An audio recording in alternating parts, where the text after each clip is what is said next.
started actually in 2011, providing news and analysis on the US marijuana industry. And since then we've grown and we do market research primarily about the US and Canada. And we do business conferences. We have an international show coming up in Toronto in August. And business-to-business trade shows and news and analysis. And we have a magazine. And we've actually expanded internationally and are covering the global marijuana industry, which is what I'm going to speak to you all about today. So we focus on the business side of this industry.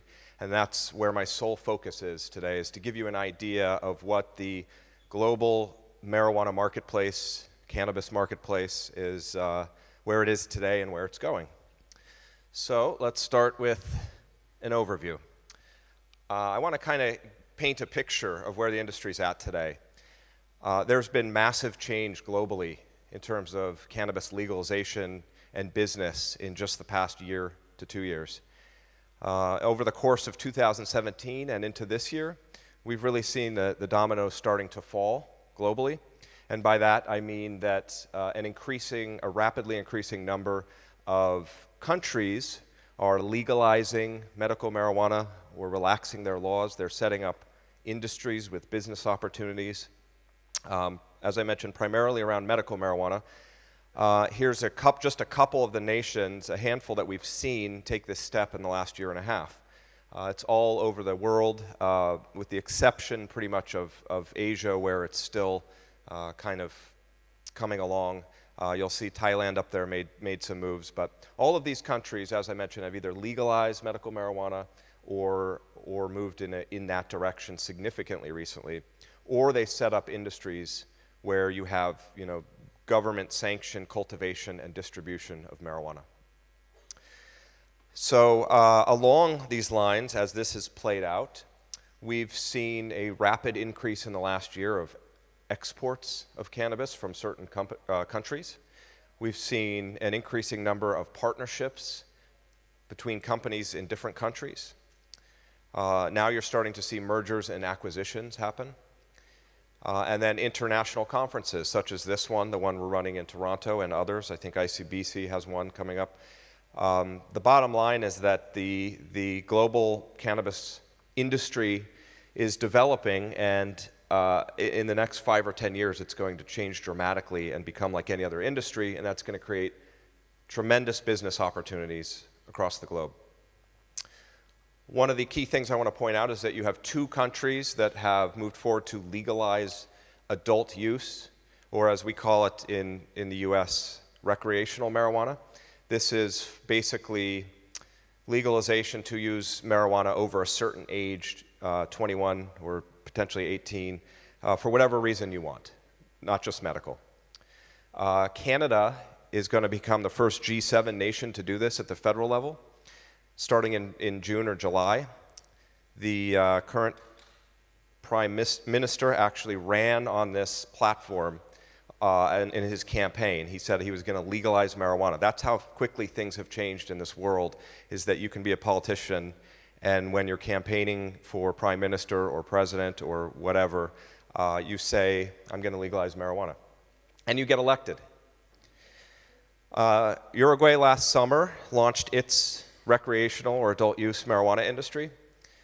And again, we use cannabis and marijuana interchangeably. I'll try and use cannabis more often because that's a better global term for it. They went in the last 7 or 8 months from 5,000 registered users to 16,000, still very small. They're having some issues rolling that program out, but this is only the beginning.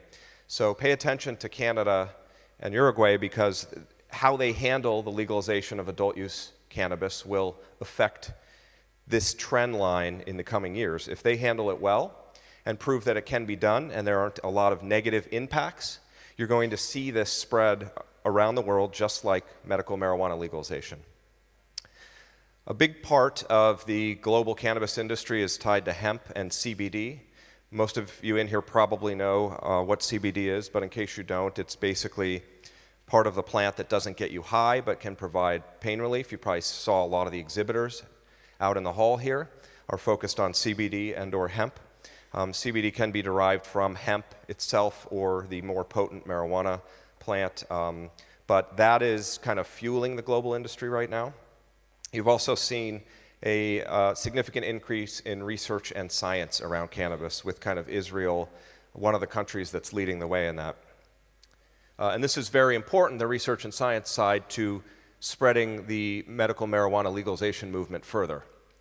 Because if you can back up the medical benefits of cannabis with science, you're going to see even more officials and the public in general support this plant, which has been demonized globally, a big part because of the US, for decades now. Another thing we've seen play out over the last year is that the investment climate globally is improving. A lot of this has been led by investors in the United States and Canada, but they are now spreading their tentacles out to other countries. And I'm going to circle back on this in a little bit and tell you how important Canada in particular is to the trends we're seeing right now. But more investors are willing to jump into this industry and put their money into companies. And that's very important to spreading the business opportunities further. So here's a look at the investment activity that I just mentioned. This is a chart we did on our site, Marijuana Business Daily, recently. This is global investment activity in the first 6 weeks of this year versus the first 6 weeks of last year. This data comes from Viridian Capital Advisors, and you can see the huge difference. You had $1.5 billion in just the first 6 weeks of 2018 versus 218 a year prior. And the average deal size is growing as well. So again, what this shows is that investors are pumping money into the industry, and they're going to further help spread the reach of this. According to our estimates, the global legal market for cannabis sales right now is around, for this year, will be around 7 to 9 billion. We've been doing estimates on the US market, the largest one in cannabis, for about 6 years now, and have recently looked globally too. So we are in the process of doing our estimates for the future, but this number is going to skyrocket in the coming years. And this is just the sales side. It doesn't include everything else throughout the supply chain, all the other dollars that are changing hands along the way. So to give you an idea of the global landscape, it's important to look at the regulatory structures around the world. I'm just going to give you a very high-level overview here, but every country handles legalization differently. And just like in the United States, where every state has done it in the absence of federal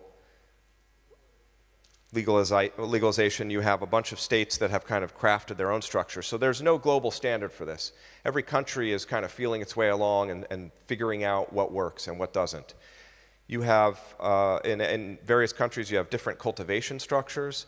Some countries are only allowing imports right now from other countries. Some countries are exporting it, as I mentioned before.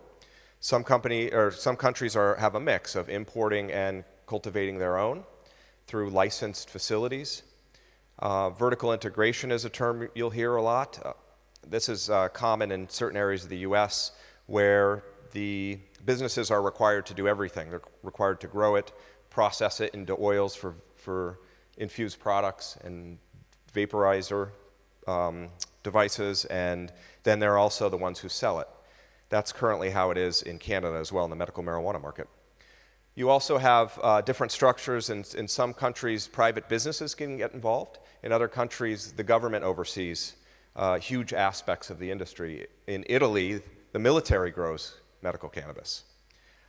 In Canada, you can have licensed companies grow it, and then they sell it through the mail, which is an odd structure that I haven't really seen in many other places. And when Canada legalizes recreational marijuana, in some of the provinces, the government will run the stores like they run liquor stores across much of that country right now. So in Europe, it's different in every country as well. I'm going to get into some of that in a little bit, but in Spain, it's largely a gray area across the country, and you have these cannabis clubs, but you don't really have a huge business element to it aside from that at this point.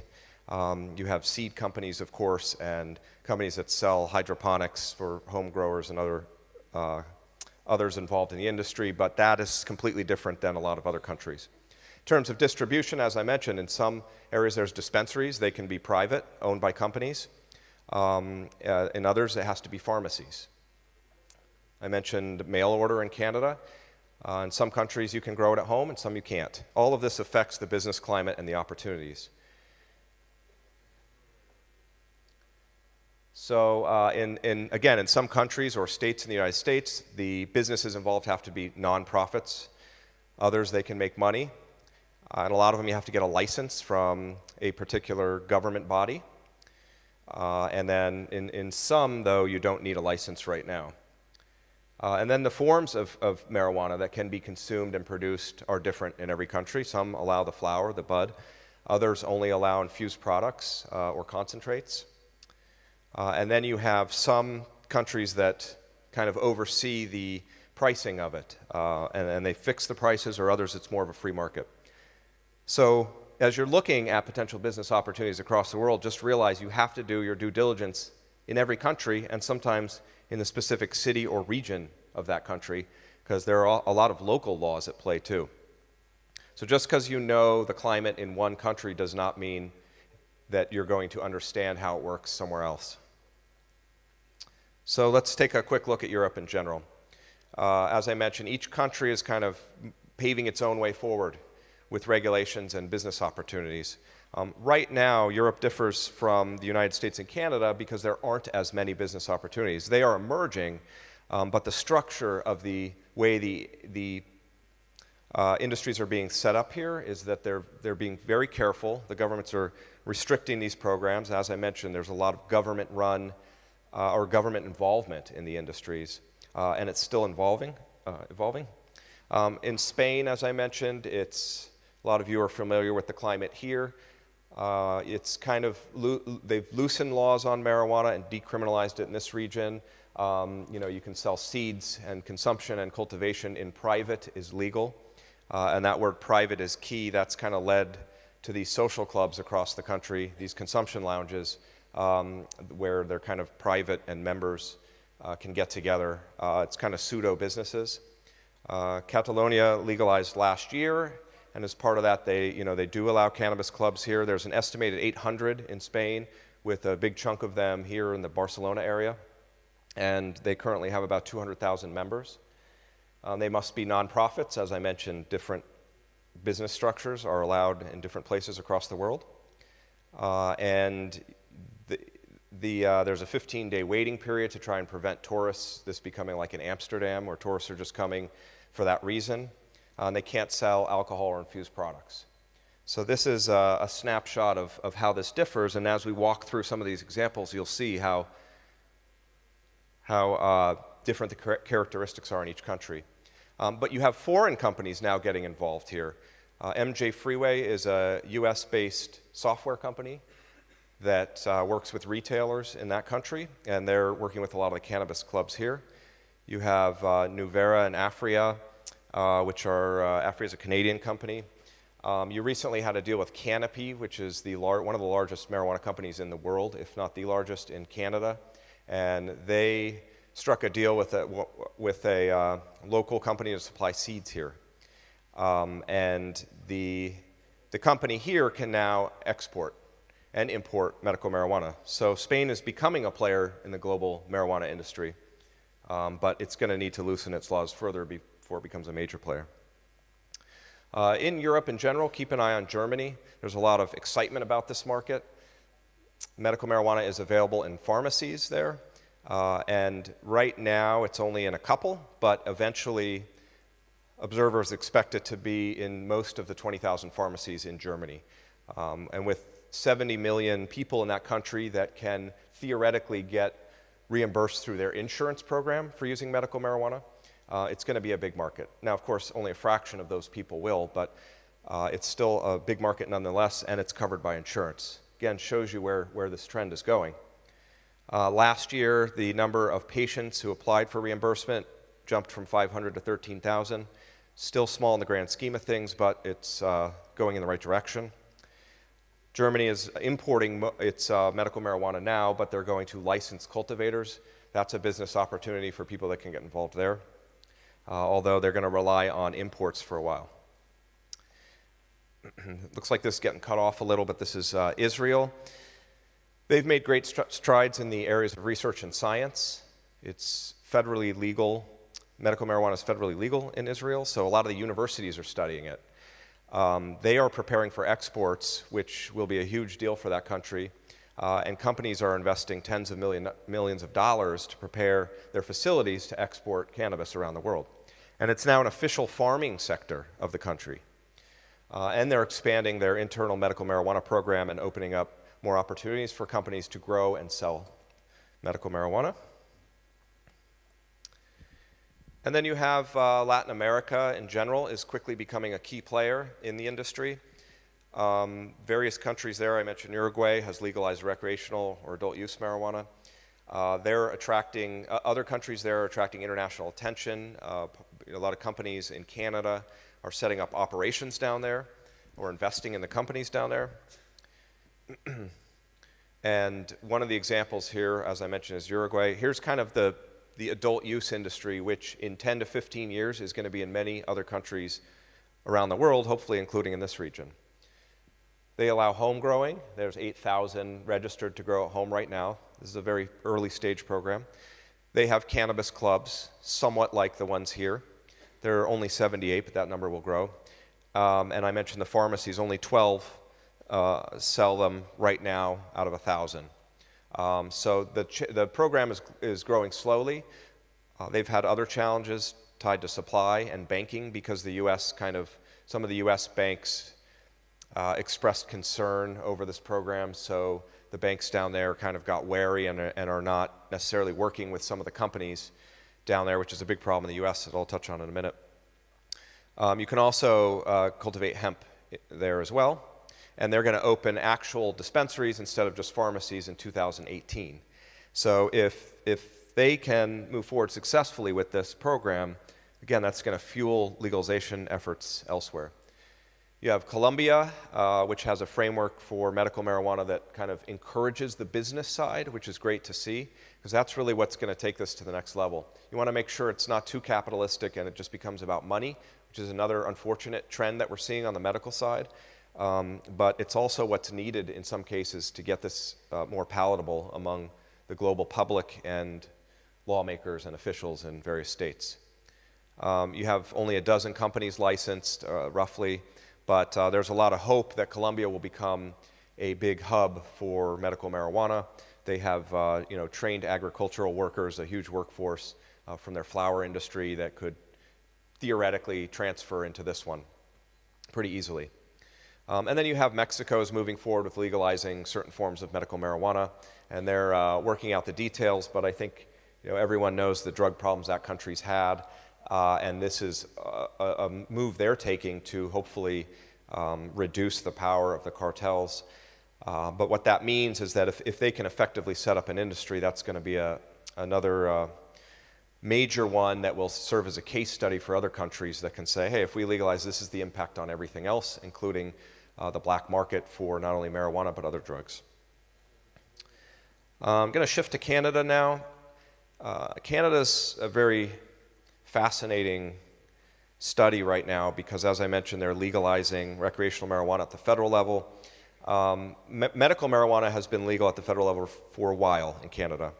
There are 40 or 50, I believe, is the latest number of companies that are licensed to cultivate. It might be more than that now, but there are hundreds waiting to get licenses. And their structure is they cultivate it and then the patients primarily order it and it's delivered by like a courier service. But the adult use side, scheduled for this summer, this is really going to open the floodgates internationally, and this is what you've already seen play out.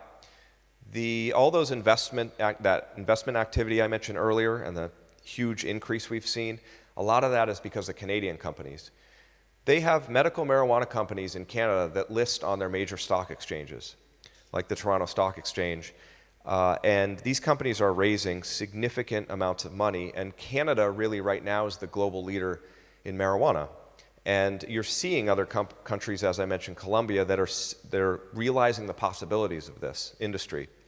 And I'm going to touch on the US next, but the US is falling significantly behind, and there are openings for other countries to fill in the gaps internationally and make this a primary industry. And hopefully some of the countries in Europe will go in that direction. So is what you have happening in Canada. This is a graph, and it just shows you the increase in the number of medical marijuana patients.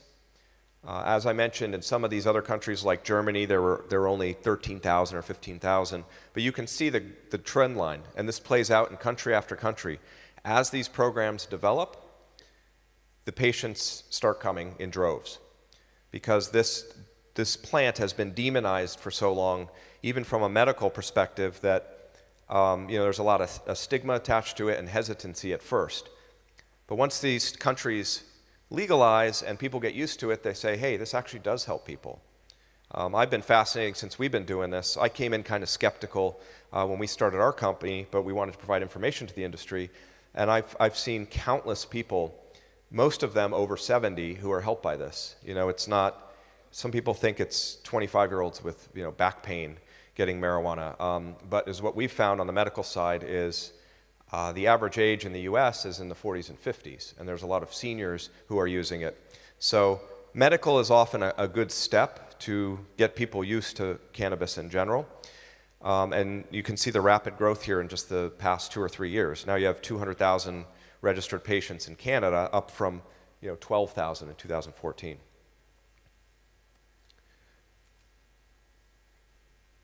This is the estimated value of Canada's medical marijuana market, $250 million last year in sales.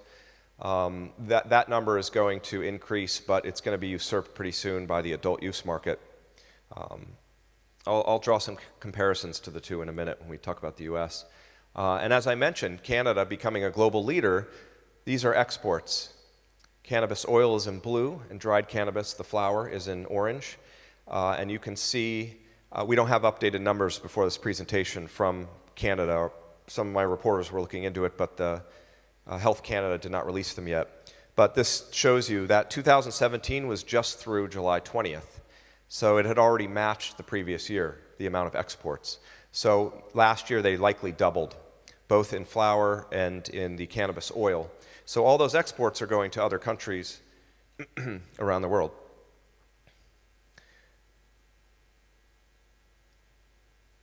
And this is the recreational marijuana industry I mentioned before in Canada. These are our estimates for where this is going to go once it's legal and the businesses start cropping up this summer. This is kind of over the next couple years. This is what we think the market could look like in 2021. It's very hard to predict, but a low-end estimate of $2 billion in sales, high end of $4.5 billion. And I'm including this so you can see the potential in this industry if you're looking to get involved at all on the business side.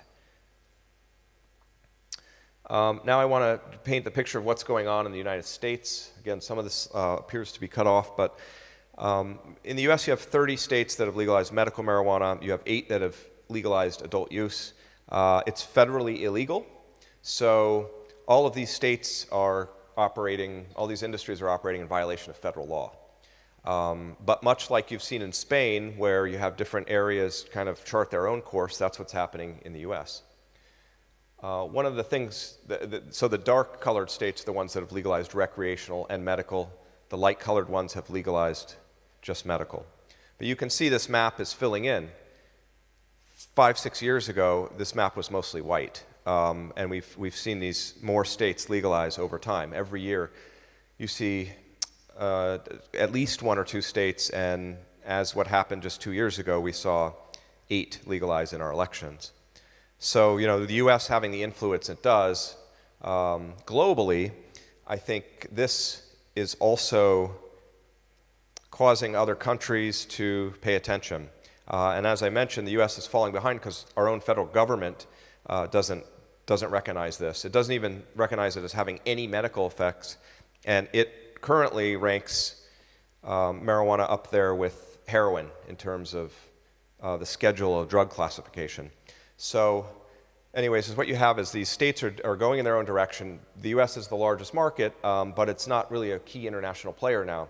Walk around the exhibit floor here, and you'll only find a handful of companies from the US. They're focused locally and trying to deal with all the problems they're facing So there's a lot of openings for other countries to get involved and kind of pioneer this industry. However, you do have a lot of product innovation going on in the US that you find trickling out to other countries. In Colorado, where I live, adult use marijuana is legal and has been for a couple years, and it's heavily regulated and there's heavy oversight. But if you visit, you can show your passport, and if you're over 21, you can purchase marijuana. And it's not just the flower. There are thousands of products now. You can get marijuana as in the forms of lotions and creams, bath salts and bath bombs. You can get it in gummy bears, in chocolate bars. You can get in a huge array of concentrates of oils to vaporize with flavors like pineapple, pina colada. So you walk into a store and there's a vast array of products, and I think you're going to see in the long run this trickle to other countries. I think on the medical side it's more tricky because you don't want to market this to patients with gummy bears. But on the other hand, you find that this part of the industry is growing rapidly because even patients don't want to smoke it in many cases, right? They have, they might be older, they have ailments, or they just don't want to ingest smoke. So other forms of marijuana are becoming increasingly popular across the globe, and I think the US is leading the way in the product innovation side, but a lot of other countries don't allow all that innovation to take hold. And just really quickly, because again, the US is still the largest marijuana market by far and is the real case study for how this can be done. We have our head of our Department of Justice kind of oversees all our drug laws and enforcement.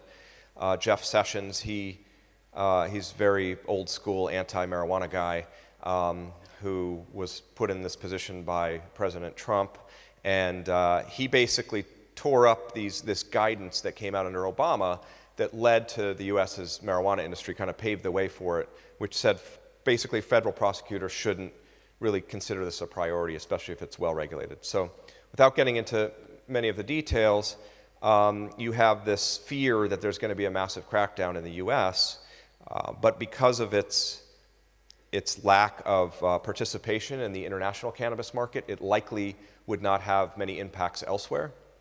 Unless the Trump administration tries to exert influence on other companies or countries not to legalize. But if you're interested in what's going on in the US or getting involved there, the regulatory is different by state, as I mentioned.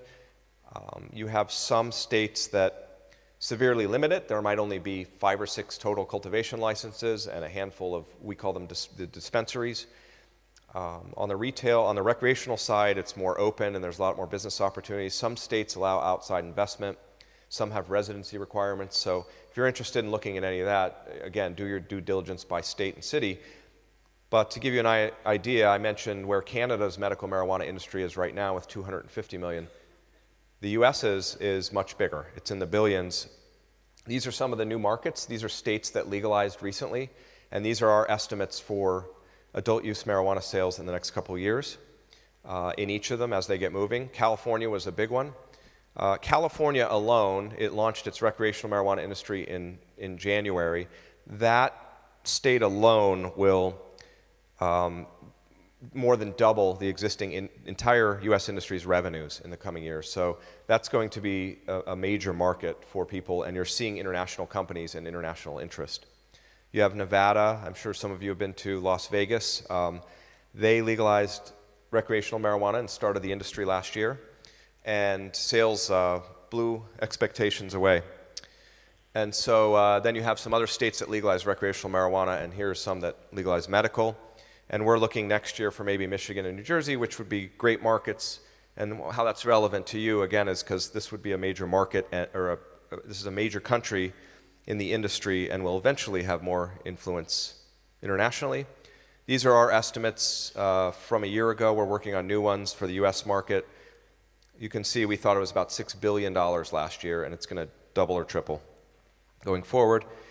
And also, when you look at this in a local context, these are our estimates for the economic impact. This is what you tell officials. This is what you tell skeptics if you're pushing for legalization or you're involved in the industry and counter resistance. The economic impact of this industry is significant. The baseline, the blue, is the actual sales I mentioned earlier, the retail sales. The orange is the impact that has on the rest of a community and an economy. You have 200,000 plus jobs tied to this industry in the US. You have tens of thousands of companies. Entrepreneurs have opened these companies in the last 4 or 5 years. So it's benefiting people in many ways. And when you open a marijuana company and then the gas station or the restaurant near you has another 100 employees coming by every day. You have real estate effects where dilapidated, run-down warehouses are now turned into cultivation facilities. So this includes, the effects of tourism and taxes and everything else. And I think, this is the argument you make, again, when you're talking to officials and swaying people on this industry and on legalization. So we're going to, I'm able to take some questions. I know I kind of ran through this, but I just want to give you a global perspective. Here's kind of the outlook that I see in the next couple of years. It's no lie to say there are billions of dollars in new opportunities coming. We try and take a conservative look at this industry and everything we do, but everything is moving in the right direction now, and it's going to be hard to slow this down. Public opinion across the world is changing rapidly on marijuana, and people are realizing that it has tremendous medical benefits for certain people with certain conditions, and that on the adult use side, that it's probably no worse and potentially a lot better than alcohol. And I like beer. I'm not a pot guy, but I'd be the first to raise my hand and say if there's a consideration, alcohol should be the one that's illegal. I don't think it should be illegal, but that's often the comparison people bring up when talking about the marijuana industry, and it's much, much safer than alcohol. As I mentioned, in the coming years, you're going to see cross-border collaboration, investments. You're seeing a rapid increase in partnerships, and that's going to accelerate. There's no clear model, as I mentioned earlier, but I think you're going to see some blueprints develop where some countries, there's going to be 2 or 3 main ones that countries start to follow in how they set up their legalization programs and industries, but that's probably going to take a good decade or so to work itself out because everyone's still experimenting with how to best do this right now.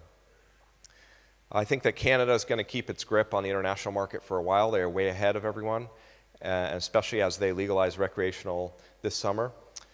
And the US is going to continue to fall behind until it's legal at the federal level. And I think you're going to see more European countries take a lead in this, as I mentioned, Germany, and hopefully maybe things will change here in Spain and they'll open up a real industry for marijuana. And I also think you're going to see more countries legalize adult use marijuana in the coming years as the case studies in Canada and Uruguay prove that this can be done, it can be done effectively, it can be done responsibly, and there are a lot of benefits to society of doing that. So with that, I'm open to take some questions if you guys have some.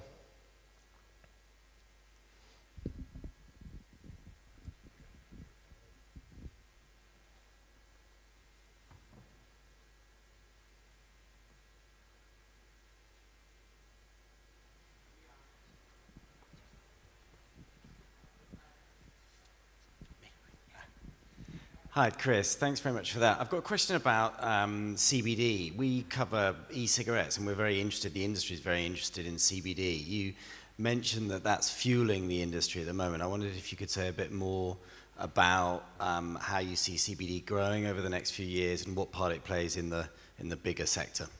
Sure, good question. CBD is fueling a lot of the global market right now because governments and the population are more accepting of that. Again, it's the part of marijuana that doesn't get you high. So a lot of the exhibitors out here are involved in that. We're currently doing research into that market to put together estimates, but we see that and hemp in general as a huge growth market. Countries are more willing to go in that direction first. And also, a lot of the CBD products can be shipped internationally. And developed internationally. So even countries that haven't really legalized medical marijuana are moving forward with CBD programs. I think you can get CBD-based products in most countries in Europe, I believe. Yeah, I think that's why it's more palatable and acceptable to officials, and it's kind of the entryway into what I think will be, these countries moving more towards relaxing rules around THC. And on the hemp side, it's the same thing. A lot of countries are moving forward with hemp first. So, and CBD and hemp are closely tied together. What we're finding in the US is that most of the hemp industry now is being fueled by CBD because there's a huge demand for it. The laws are more friendly to businesses, and patients and people in general are flocking to these types of products because they do find that it can relieve everything from little aches and pains to more serious ones tied to more serious ailments. So yes, in general, you're seeing hemp. Obviously, Asia is becoming, a big, I don't know, leader, but they are becoming pretty big in the hemp area too. But they're not really moving forward as much with what we call kind of full-strength medical marijuana. Hey, Chris, thanks for taking the time to talk to us today. What part of Colorado are you from? We're located in Denver. Denver, nice. My family's from Aspen. We should talk after this. Right. All right. Also, what advice do you have for the European Union as far as activism and legalization? Because it's a very big stigma here, THC, intoxication, that type of thing. They don't really understand it, and the cannabis culture doesn't exist the same way it does in the States. So activism is much, much slower here. Mm-hmm. So what advice do you have for Spain, France, Germany, Italy, and everybody else in the European Union? Yeah, I mean, anyone who's pushing for this, as I mentioned before, I think that the advice is to find areas of the world that have done this and then find studies about it. Show people the economic impact. Show them, crime rates. In Colorado and Washington State and Oregon, which were the first three to launch recreational, adult use marijuana industries, those are some of the most popular places in the country to move to right now. And people are flocking to them, not just because of marijuana. There's a lot of reasons, but the economies are booming. There's plenty of jobs, unemployment's low, and the quality of life for many people is high. It's not like a country legalized or state legalized medical marijuana and the sky fell. So I think the best thing you can do is look to other countries that have legalized and show whoever you're talking to, again, whether it's just a skeptic or whether it's a government official, show them the benefits of it. And I can say on the medical marijuana side, there is almost no negative to legalization if you regulate it properly and enforce the laws. You can debate about whether adult use is good or bad and whether people should be, especially teenagers if they're getting their hands on it, or even adults. You can see a debate going that direction where people just don't think it's a good thing. With medical marijuana, there's almost no argument against it anymore. And just to give you an idea, in the US, you barely see anyone fighting medical marijuana legalization. If a state is considering it, there's no giant groups coming out against it. Who's coming out against it? It's the big pharmaceutical companies, because they see it cutting into their profits. So again, I would look to these other countries that have legalized and show what it can do. Show the growing patient numbers, the rapidly increasing patient numbers. Show how countries that legalize medical marijuana then eventually expand their programs. Because you never see it go the other direction. You never see them legalize medical marijuana and then they say, this isn't working. We're going to remove medical conditions that people can get it for, or we're going to go backwards. I have yet to really see that anywhere. Hi, Chris. Do you see some of those companies from developed industries or countries like Canada becoming global, and let's say coming into Spain and looking for local guys who maybe have a farm to start growing? Absolutely. Thank you. Good question. I didn't get a chance to touch on this, but one thing to point out is you're seeing major mainstream companies get involved, particularly in Canada, and that's where this industry is going to go. Constellation Brands is the biggest alcohol distributor in the world. They're behind Corona and some other really big brands. Well, they bought a giant stake in a Canadian marijuana company. And they see a future where they are going to be a major player in marijuana-infused drinks, which you have all over the US, not alcoholic drinks. I don't know, it might be a while before any country wants to mix those two. But they see a big market in that. You have Scott's Miracle Grow, which is a giant US kind of lawn and garden company, also has invested $500 million in the cannabis industry. And their CEO said last year, this is the biggest opportunity we have ever seen. So to answer your question in general, you're seeing big companies with a lot of capital and experience starting to get involved.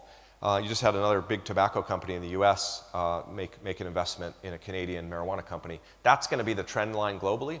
And to your point, you're seeing these Canadian companies are opening operations all across the world.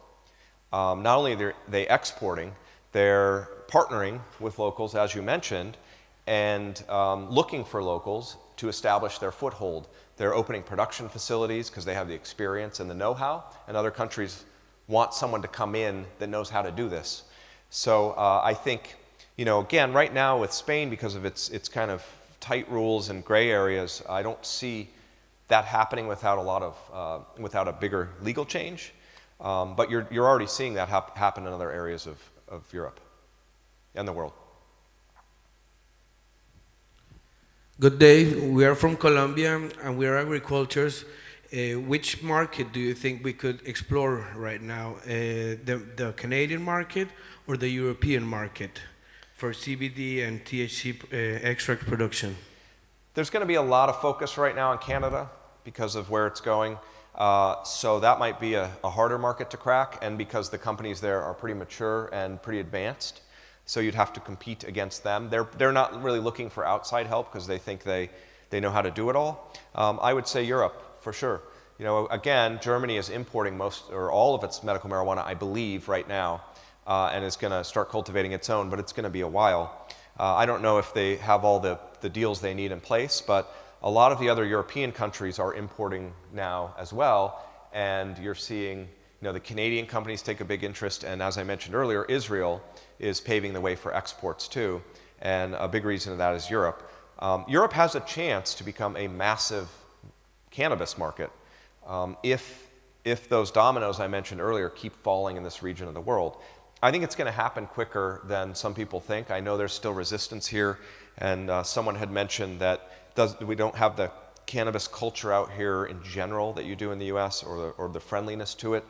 But it's the way it's changed so quickly in just the past couple of years globally, and especially in the US and Canada. I think that's going to spread fairly quickly. I mean, I never thought we would be here 6 years ago. I never thought any of this would have materialized, including recreational marijuana legalization in the US, where you can walk into a store, as I said, and just select from a huge array of products. So I think we're going to look back in 10 or 15 years and just be astounded at how things changed. And it'll feel like a lifetime ago when at least medical marijuana was illegal or almost unobtainable. Do we have any more? Hi, Chris. This is from Portugal. Hi. Past year, Tilray, our government authorized Tilray to explore medical marijuana to Germany and other countries but Portugal. How do you see that situation? That's just another example of what I was talking about. Tilray is a Canadian company. For those of you who don't know, they're licensed to cultivate medical marijuana and sell it to patients. Tilray has been very aggressive in expanding internationally. The CEO of that company, who I know pretty well from the past, he's been traveling, and one of their key executives, they've been traveling all over the world for 2 to 3 years now, looking at the global cannabis market. So the company that owns Tilray is called Privateer Holdings. That's a US company, not to get too confusing, but the company that owns, who you're talking about, that just expanded to Portugal, just landed $100 million in investment money.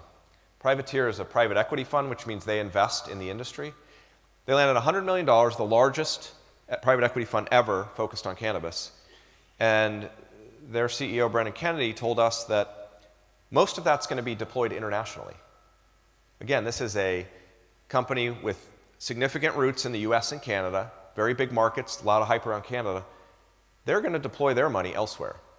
And that shows you they've been traveling around the world, as I said, for a couple years, and they see the big opportunities elsewhere. What I didn't mention in this, for time's sake, is Australia could be a fairly big market too, and potentially New Zealand.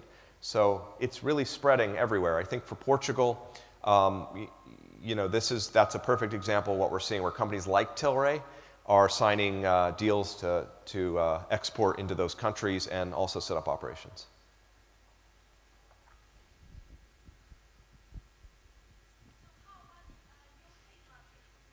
How about the UK market was the question. Not very good right now. I think there's a lot of resistance there. I was just there a couple months ago, and people actually aren't very optimistic. They don't think the landscape is going to change much right now. Basically, there's, medical marijuana is not allowed, but you do have one of the biggest companies in the industry, GW Pharmaceuticals, that's based in the UK, and they make these CBD-derived mouth sprays for people, and they're trying to get FDA approval in the US, but they've been able to get those products not only in the UK, but in a lot of other countries. Again, this backs up what we were saying earlier about the CBD market. GW, it's publicly traded in both the US and the UK, and they've truly become an international company, and they're a pharmaceutical company too. Yeah, I don't think you're gonna, that might be a tough nut to crack in the UK from what I heard. But again, if enough of these other countries do it, I think eventually you'll see some meaningful legislation there. But there was a lot of pessimism about that happening anytime soon when I was just there.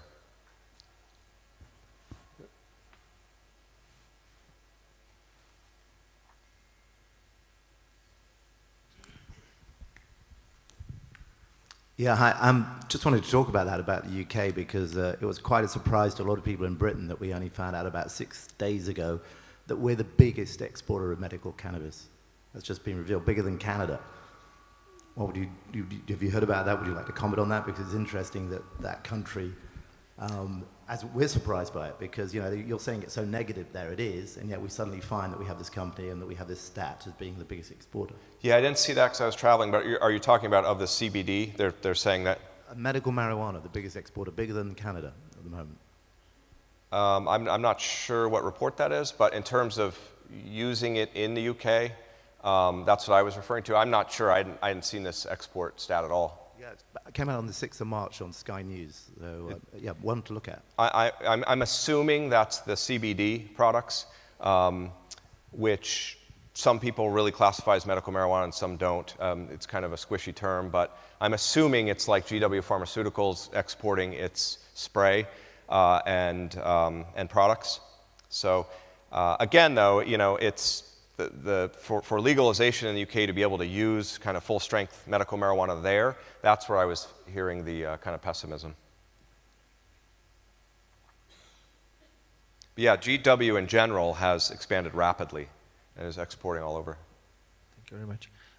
Regarding the UN conventions, do you have any approximations when they're going to be changed? Because as I see the problem, they're the ones not allowing the governments of the world to get it into full-scale legalization, and they have to work with one eye closed to get it in state legal, but not federal legal. I mean, it's up to the goodwill of each country, being a strong country like US, but in the world as a whole, the UN still has some legislative power. I think the UN obviously has some influence in some areas based on its positions as a body. I will say, I don't know where that's going to go, but the former head of the UN, Kofi Annan, has come out saying he thinks marijuana should be legalized. Now, of course, he has no power in the UN now, but that's, again, this is what you're seeing all over. A lot of former people are now saying that. A lot of people don't have the guts to do it when they're in power, and then they leave and they say, yeah, we should probably have legalized it.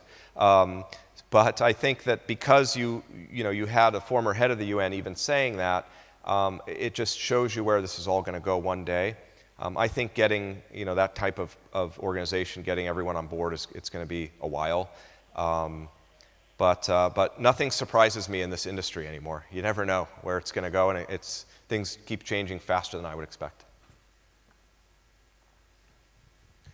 Here in Europe, the liberalization of cannabis usually tends to come from the left-hand side of the political spectrum. Could you talk a little bit about where do you see this liberalization coming from in the US? Which big party would be the first one to flinch? Well, that's a good question, too. What you had is the left and left-leaning voters in the US were the first people to push this there. They were, the left states were the first to legalize medical and the first to legalize recreational. What you've seen in recent years, and I think you're going to see this in other countries too, and you probably already are, is that the right comes around too, especially in medical. Right now, support in the US for medical marijuana legalization is 85 to 90%, nationwide, across both political parties. Recreational finally made it above 50% a couple years ago in terms of public support and has grown since then. And I don't know the political landscape behind legalization in a lot of the rest of the world. That's one area I'm not as familiar with. I imagine you will see the same thing play out here. It's actually becoming politically unpopular if you are against at least medical cannabis. And you know, I think it's an issue that increasingly is going to cross party lines and is going to have enough support, no matter your political stance. As I mentioned before, it's hard to come up with an argument against medical marijuana these days. So I would expect that if it hasn't already in a lot of countries crossed into the other political side, that it will fairly soon.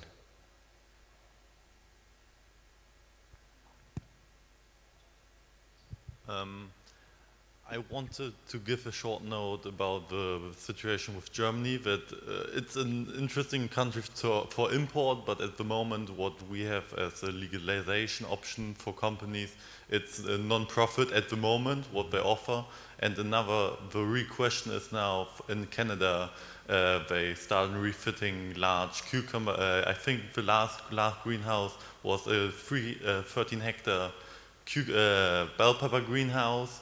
And if you calculate 130,000 square meters times 200 grams per square meter, those are with a really low yield. That is already 100 tons per year if you have 4 crops per year. Mm-hmm. A low estimation, so where do they gonna get the product? Because the import to Europe is not 100% certain yet. So was that a comment, or you're asking where is Germany going to get the product?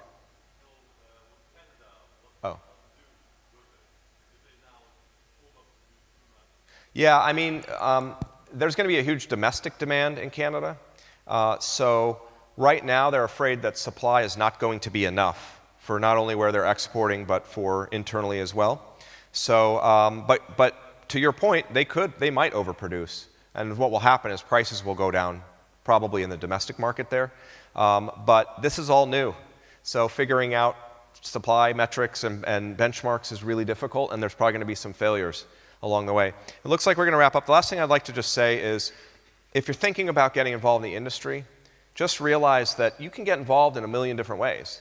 Take what you know how to do now and apply it to this industry. It's like any other industry. You know, I came from a journalism background. Our co-founders were from banking and marketing, and we do news and market research and conferences. You know, this industry needs everything. It needs branding professionals. It needs you know, operations people, these people that have, you know, obviously from the ag industry, if you were ever or currently involved in that, a lot of opportunities there. We're seeing mainstream greenhouse companies switch over to this industry. So really explore, don't just focus, you don't have to just grow and sell the plant or process it. This industry needs a lot of services too, across the board.